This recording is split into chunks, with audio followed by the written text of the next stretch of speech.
সংবাদ সবাইকে স্বাগত জানাচ্ছি। আমি ফিরোজ তোহা। শুরুতে সংবাদ শিরোনাম জানিয়ে দেব এই মুহূর্তে হাতে পাওয়া সর্বশেষ গুরুত্বপূর্ণ আপডেট বাংলা সংবাদ। শুরুতেই থাকছে ভারতের আগ্রাসন থেকে দেশ রক্ষায় সবাইকে এগিয়ে আসতে হবে বলে মন্তব্য করেছে গণ অধিকার পরিষদ। এবারে জানাবো ঘুষ, দুর্নীতি, লুটপাট বন্ধ এবং দ্রব্যমূল্য নিয়ন্ত্রণের দাবিতে রাজধানীতে সাধারণ শ্রমজীবী মানুষের বিক্ষোভ মিছিল অনুষ্ঠিত হয়েছে। শুক্রবার বিকেলে আরামবাগ থেকে মিছিলটি শুরু হয়ে দৈনিক বাংলা মোড়, বায়তুল মোকাররম হয়ে জাতীয় প্রেস ক্লাবের সামনে এসে শেষ হয়।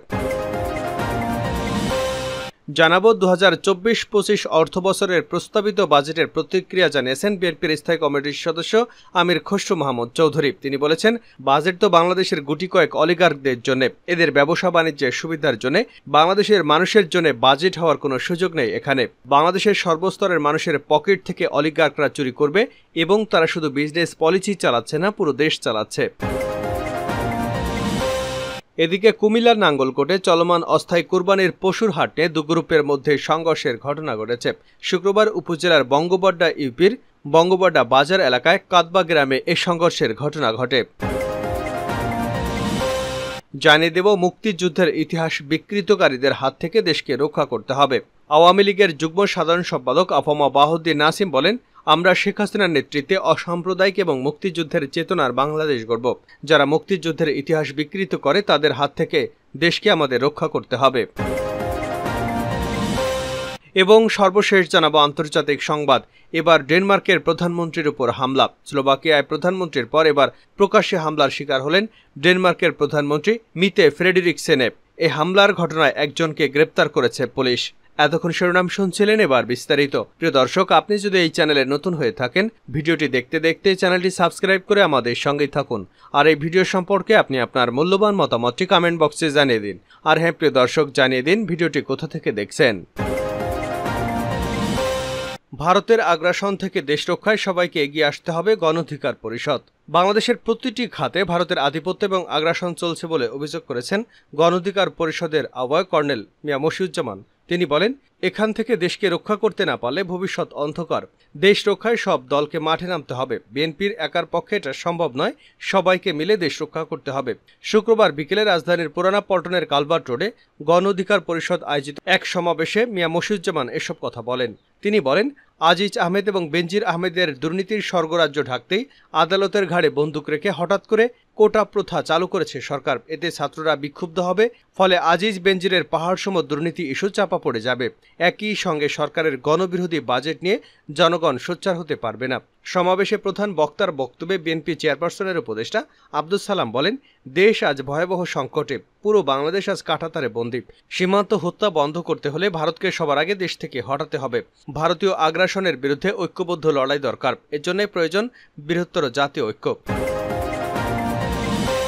ঘুষ, দুর্নীতি বন্ধে শ্রমজীবী মানুষের বিক্ষোভ।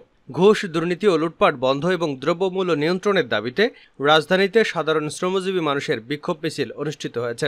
বিকেলে আরামবাগ থেকে মিছিলটি শুরু হয় দৈনিক বাংলা, বায়তুল মোকাররম হয়ে জাতীয় প্রেস ক্লাবের সামনে এসে শেষ হয়। এ সময় তারা গরিব মারার অবৈধ বাজেট মানি না, মানব না, দুর্নীতিবাজদের বিচার করতে হবে, ডামি সরকারের সিন্ডিকেট ভেঙে দাও, গুড়িয়ে দাও, নিত্যপণ্যের দাম কমাতে হবে বলে স্লোগান দেন। বিক্ষোভ মিছিল শেষে সাধারণ শ্রমিকরা বলেন, সরকারের সিন্ডিকেট আর দুর্নীতির কারণে নিত্যপণ্যের দাম এখন আকাশ ছোঁয়া। এতে করে আমরা গরিব সাধারণ খেটে খাওয়া মানুষ এখন দিশেহারা। মানুষ বাঁচাতে নিত্যপণ্যের দাম কমাতে হবে, দেশ থেকে লুটপাট আর দুর্নীতি বন্ধ করতে হবে, জনগণের অধিকার ফিরিয়ে দিতে হবে। বাজেট তো গুটি কয়েক অলিগার্কের ব্যবসা বাণিজ্যের জন্য আমির খসরু। 2024-25 অর্থবছরের প্রস্তাবিত বাজেটের প্রতিক্রিয়া জানিয়েছেন বিএনপির স্থায়ী কমিটির সদস্য আমির খসরু মাহমুদ চৌধুরী। তিনি বলেছেন, বাজেট তো বাংলাদেশের গুটি কয়েক অলিগার্কদের জন্য, এদের ব্যবসা বাণিজ্যের সুবিধার জন্য। বাংলাদেশের মানুষের জন্য বাজেট হওয়ার কোনো সুযোগ নেই। এখানে বাংলাদেশের সর্বস্তরের মানুষের পকেট থেকে অলিগার্করা চুরি করবে এবং তারা শুধু বিজনেস পলিসি চালাচ্ছে না, পুরো দেশ চালাচ্ছে।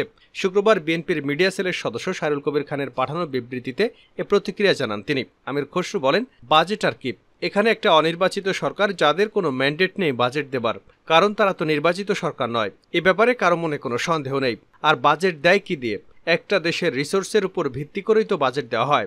বাংলাদেশের বর্তমান রিসোর্স কি আছে? ব্যাংক খালি। বাংলাদেশের দেনা বাড়তে বাড়তে কোন জায়গায় গিয়েছে এখন? এখানে দেনা শোধ করতে প্রিন্সিপাল এবং বাজেটের বড় একটা অংশ চলে যাচ্ছে। ব্যাংক খাত খালি করে ফেলেছে, বাংলাদেশের রিজার্ভের অবস্থা খারাপ, ফরেন কারেন্সির অবস্থা খারাপ, মানে যে রিসার্চগুলোর উপর ভিত্তি করে বাজেট হয় বাংলাদেশ তো আজ সেগুলো অনুপস্থিত। একদিকে একটা অনিশ্চিত সরকার যাদের কোনো ম্যান্ডেট নেই বাজেট দেবার, অন্যদিকে বাংলাদেশের রাষ্ট্রীয় তহবিল খালি করে ফেলেছে চুরি, দুর্নীতি এবং বিদেশে পাচারের মাধ্যমে। বাংলাদেশের তহবিল খালি, রিজার্ভ খালির পথে, তারপর ব্যাংকগুলো সব লুটপাট করে টাকা সব নিয়ে গেছে, শেয়ার বাজার ধ্বংস করে দিয়েছে। সাবেক এই বাণিজ্য মন্ত্রীর দাবি প্রস্তাবিত বাজেট সাধারণ মানুষের উপকার না, বরং সবকিছু লুটপাট করে নিয়ে যাওয়ার পরে টাকা যতটুকু আসবে সেগুলো তো সাধারণ মানুষের পকেট থেকে জোর করে নেবে। তারপরও বিদ্যুতের দাম বাড়বে, আরও গ্যাসের দাম বাড়বে এবং পানির দাম বাড়বে। সাবেক এই বাণিজ্য মন্ত্রী দাবি করেন প্রস্তাবিত বাজেট সাধারণ মানুষের উপকার না, এই যে সবকিছু লুটপাট করে নিয়ে যাওয়ার পরে টাকা যতটুকু আসবে সেগুলো তো সাধারণ মানুষের পকেট থেকে জোর করে নেবে। আরও বিদ্যুতের দাম বাড়াবে, আরও গ্যাসের দাম বাড়াবে, আরও পানির দাম বাড়াবে, আরও ট্যাক্স বাড়াবে এবং জোর করে ট্যাক্স আদায় করবে। সুতরাং এই টাকাটা আবার যাবে তাদের অর্থাৎ জনগণের পকেট থেকে। সুতরাং যতটুকু করবে সেটা তো সাধারণ মানুষের থেকে আদায় করে করবে সরকার। তিনি বলেন তারা বিদ্যুৎ চুরি করবে, সাধারণ মানুষকে বিদ্যুৎ বিল দিতে হবে, পানি গ্যাস সব জায়গায় তাদের পকেট ভরার জন্য সাধারণ মানুষের পকেট থেকে আসবে সেই টাকা। একদিকে তো কোনো রিসোর্স নেই, সব খালি করে ফেলেছে, আগামীতে যতটুকু আসবে সেটা তো সাধারণ মানুষকেই দিতে হবে এবং তারা আবার লুটপাট করে নিয়ে চলে যাবে। অর্থনীতি ঘুরে দাঁড়ানোর প্রসঙ্গে আমির খসরু মাহমুদ চৌধুরী বলেন এখান থেকে ঘুরে দাঁড়াতে একটা নির্বাচিত সরকার হতে হবে, একটা মুক্তবাজার অর্থনীতিতে সবার সমান সুযোগ থাকতে হবে, লেভেল প্লেয়িং ফিল্ড অর্থনীতিতে থাকতে হবে, তাহলেই জাতির প্রত্যেকটা মানুষ তার নিজের সম্ভাবনা কাজে লাগে এবং অর্থনীতিতে অবদান রাখতে পারবে, রাজনীতিতে অবদান রাখতে পারবে। কুমিল্লায় গরুর হাট নিয়ে দুগ্রুপের সংঘর্ষ। কুমিল্লার নাঙ্গলকোটে চলমান অস্থায়ী পশুর হাট নিয়ে দুগ্রুপের মধ্যে সংঘর্ষের ঘটনা ঘটেছে। শুক্রবার উপজেলার বাঙ্গবাড্ডা ইউনিয়নের বাঙ্গবাড্ডা বাজার এলাকায় কাদবা গ্রামে ঘটনা ঘটে। সংঘর্ষের উভয় পক্ষের 4 জন আহত হয়েছেন। আহতরা হলেন কাদবা গ্রামের মৃত আব্দুল হামিদের ছেলে আহমদ, মৃত মোহাম্মদের ছেলে মোবারক। জানা যায় সম্প্রতি যুক্তিখোলা বাজারে গরুর হাট নিয়ে নাঙ্গলকোট এবং লালমাই উপজেলার মধ্যে সংঘর্ষ হয়। এই ঘটনার পর এই গরুর বাজারটি বন্ধ করে দেয় উভয় উপজেলা প্রশাসন। বাজারটি বন্ধ হওয়ার পর কাদবা গ্রামের হুমায়ুন কবির বজলুর কাদবা গ্রামে তার ফিশারি মাটি দিয়ে ভরাট করে সেখানে প্রতি শুক্রবার গরুর হাট বসান।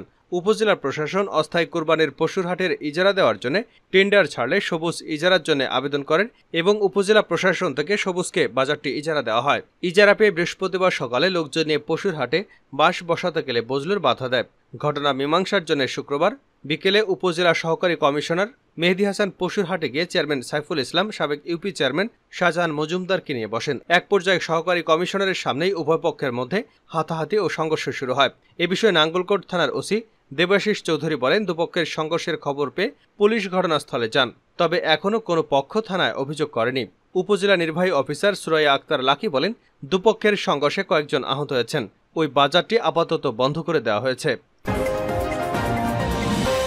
শিশুদের উপর হামলা, জাতিসংঘের কালো তালিকায় ইসরায়েলি সেনাবাহিনী। শিশুদের উপর হামলার কারণে ইসরায়েল সেনাবাহিনীকে কালো তালিকাভুক্ত করেছে জাতিসংঘ। গাজা উপত্যকায় ইসরায়েলি হামলায় হাজার হাজার শিশু নিহত হওয়ার প্রেক্ষাপটে বিশ্ব সংস্থাটি সিদ্ধান্ত নিল। কালো তালিকায় ইসরায়েলের অবস্থানের বিষয়টি নিশ্চিত করেছেন জাতিসংঘে নিযুক্ত ইসরায়েলের রাষ্ট্রদূত গিলাদ আরদান। তিনি এক্সে বলেছেন তিনি প্রজ্ঞাপন পেয়েছেন এবং এই পদক্ষেপে ক্ষুব্ধ। তিনি বলেন এটি একটি লজ্জাজনক সিদ্ধান্ত। আমাদের সেনাবাহিনী হল বিশ্বের সবচেয়ে নৈতিকতা সম্পন্ন সেনাবাহিনী। এক ব্যক্তি কালো তালিকাভুক্ত করেছেন, তিনি হলেন জাতিসংঘের মহাসচিব। তিনি সন্ত্রাসবাদকে উৎসাহিত করেছেন, তিনি ইসরায়েলের প্রতি ঘৃণার পরিচয় দিয়েছেন। জাতিসংঘের মহাসচিবের মুখপাত্র স্টিফেন ডুজারিক শুক্রবার এক সংবাদ সম্মেলনে বলেছেন জাতিসংঘের এক কর্মকর্তা ইসরায়েলি রাষ্ট্রদূতের সাথে দেখা করে জাতিসংঘের বার্ষিক চিলড্রেন অন আর্মড কনফ্লিক্ট প্রতিবেদনে ইসরায়েলের তালিকাভুক্তির বিষয়টি জানিয়েছেন। তিনি বলেন বিষয়টি যাতে ফাঁস না হয় সেজন্য এমনটা করা হয়েছে। প্রতিবেদনটি 14 জন জাতিসংঘের নিরাপত্তা পরিষদে উপস্থাপন করা হবে। রয়টার্স এক জাতিসংঘ কর্মকর্তার উদ্ধৃতি দিয়ে জানিয়েছেন ফিলিস্তিনি গ্রুপ হামাস এবং ইসলামিক জিহাদকেও এ তালিকায় অন্তর্ভুক্ত করা হবে। ডুজারিক বলেন ইসরায়েলের রাষ্ট্রদূতের ফোন কলটি দুঃখজনক এবং অগ্রহণযোগ্য। স্পষ্টভাবেই বলা যায় এ ধরনের কিছু আমি আমার 24 বছরে এই সংগঠনের সাথে দায়িত্ব পালনকালে দেখিনি। সশস্ত্র সংঘাতে শিশু বিষয়ক জাতিসংঘের বার্ষিক প্রতিবেদনটিতে শিশুদের বিরুদ্ধে সহিংসতার পদক্ষেপগুলোর সম্পৃক্ততার তালিকা দেওয়া হবে। এতে হত্যা এবং আহত করার প্রমাণ এবং যৌন সহিংসতার তথ্য থাকবে। এ তালিকায় রাশিয়া, গণপ্রজাতন্ত্রী কঙ্গো, সিরিয়া এবং সোমালিয়ার নাম রয়েছে। এছাড়া ইসলামিক স্টেট, আল শাবাব, তালেবান এবং আল কায়দার মতো সংগঠনও রয়েছে। গাজার সরকারি হিসাব অনুযায়ী ইসরায়েলি হামলায় উপত্যকায় 15,571টির বেশি শিশু নিহত হয়েছে। ইউনিসেফের এক প্রতিবেদনে বলা হয়েছে, গাজার প্রতি 10 ফিলিস্তিনি শিশুর 9টি ভয়াবহ খাদ্য সংকটে রয়েছে। ক্ষুধা, পিপাসা এবং মারাত্মক অপুষ্টির কারণে অনেক ফিলিস্তিনি শিশু মারা গেছে।